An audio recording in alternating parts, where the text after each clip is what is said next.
Your doctor told you your blood sugar is a little high, but you're fine. That sentence might be the most dangerous thing you hear all year because a little high isn't a warning sign anymore. It's already damage right now, today, before you ever get the word diabetes. By the end of this video, you'll know exactly what that number on your lab sheet really means, what it's already doing to your heart and to your kidneys, and the one thing that's been proven in real studies on real people to reverse it. I'm a family medicine doctor. I grew up in a community where this exact disease quietly took down people I loved, and I am done watching it happen in silence. But first, let me show you the number almost nobody gets told to ask for. That number is your A1C. If it came back between 5.7 and 6.4%, stop. That's not borderline. That's a diagnosis. It's called prediabetes, and it's already real. You've probably been told just watch your sugar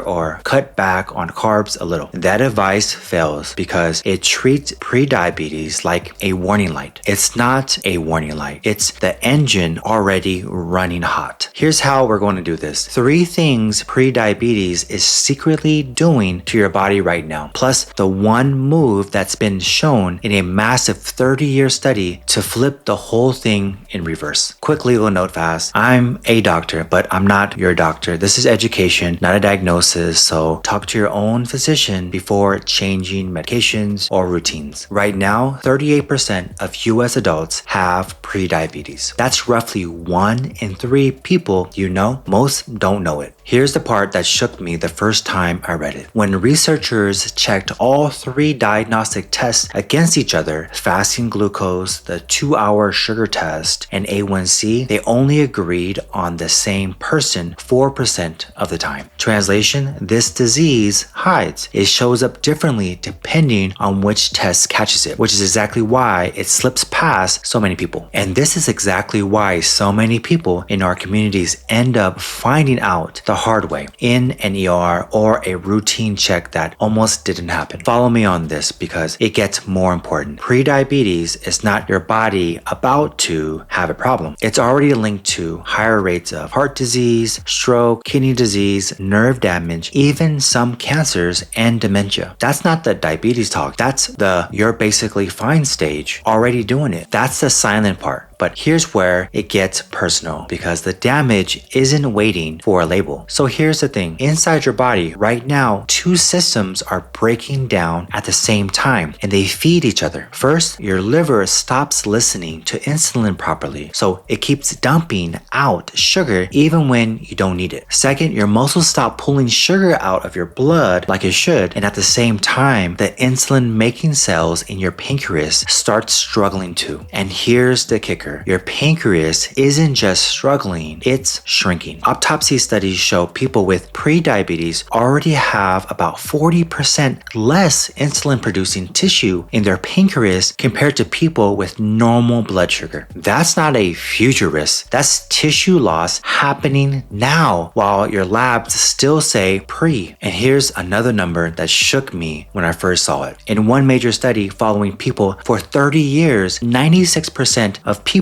with untreated prediabetes eventually developed full diabetes. Almost everyone. Without intervention, this isn't a flip of a coin. It's a countdown. If you're a parent watching this one's especially for you. Having a parent or a sibling with type 2 diabetes raises your own odds of having prediabetes. This runs in families, which means catching it early in yourself can change the story for your kids too. That's the damage already underway. But here's where almost nobody talks about the flip side because this thing can be pushed backwards. Here's the kicker. There's one study that changed how doctors think about this disease forever. It's called the Diabetes Prevention Program, DPP, prediabetes for short, and it's one of the most important studies in modern medicine. Researchers put people with prediabetes through an intensive lifestyle program, losing weight, moving for about 150 minutes a week, and compared them to people who did nothing extra. The result? Diabetes risk dropped by 58% over 3 years. Stay with me because the number behind the number matters more. For every single kilogram, about 2 pounds, a person lost, their risk of developing diabetes dropped by 16%. That's not lose 50 pounds or it doesn't count. That's 2 pounds buying you real protection. And this isn't a short-term sugar high of good results that fades. 30 years later, in a related study out of China, people who got that lifestyle intervention still had 39% less diabetes than people who didn't. 3 decades. That's generational protection from walking and eating differently for a few years. Here's a part I didn't expect, and it might be the most useful stat in this whole video. People who got their blood sugar back to completely normal, even just once during the study, had a much lower risk of ever developing diabetes later, no matter which treatment group they were in. You don't need perfection. You need to prove to your own body, even briefly, that normal is possible. That's the reversal. But here's where it gets complicated, because reversal isn't the same as forever. And that brings us to the multiplier. So here's the thing about medication. The old standby is metformin. Cheap, safe, been around forever. A meta-analysis of trials found metformin cut new diabetes cases roughly in half compared to standard device. Solid, reliable, but not magic. And in the original DPP study, lifestyle change actually beat metformin head-to-head for most people. Now here's the new piece almost nobody's talking about yet. A major 2025 trial found that Tirzepatide, one of the newer weight loss medications, helped people with obesity and prediabetes lose up to 20% of their own body weight, sustained over more than 3 years. And almost 99% of them stayed diabetes-free the whole time. That's wild. And this is the part that matters most. When people stopped taking the medication, the protection started fading. Some went on to develop diabetes even after they've lost their weight. These drugs work while you're on them. They are not a cure you take once. That's a real conversation to have with your doctor, not a discussion to make from a video. Here's a community mirror moment. The DPP program is CDC recognized and available across the country. That's the multiplier. Movement and weight loss as the foundation. Medication as backup for people who need it, never the other way around. Let's bring this all the way home. 3 things to remember. 1, prediabetes is not a warning. It's already linked to real damage in your heart, your kidneys, your eyes, your nerves. Stop thinking it as the calm before the storm. The storm already started. 2, almost everyone who ignores it ends up with full diabetes. 96% over 30 years in the data we have. This is not a maybe, it's a when, unless something changes. 3, and this is the hope. That same future was cut by 58% with structured lifestyle change. And even a brief return to normal blood sugar protected people for years afterward. Your body remembers